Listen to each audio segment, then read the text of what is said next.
mga details na binigay sa kanya, nag-complement yung gray niya and yung red na color na binigay sa kanya. Even yung sa head niya, yun nga yung mata pa lang niya, nagbigay buhay agad sa kanya. Nakaloob pa kasi doon yung mata niya. So parang ang lalim tuloy ng tingin niya sa'yo na bibigay buhay talaga dito sa figure natin.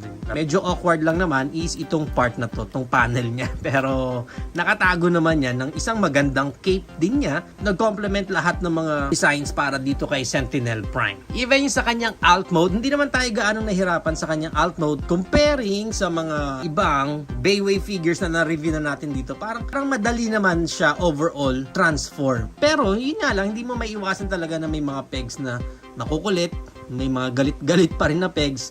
Since this is a knockoff, expected naman na natin yun. Pero overall, yung design ng kanyang alt mode, ang ganda rin. Kaya for me, I think, masasabi ko, itong Sentinel Prime na to is isa sa mga best na figures na nilabas ang Bayway.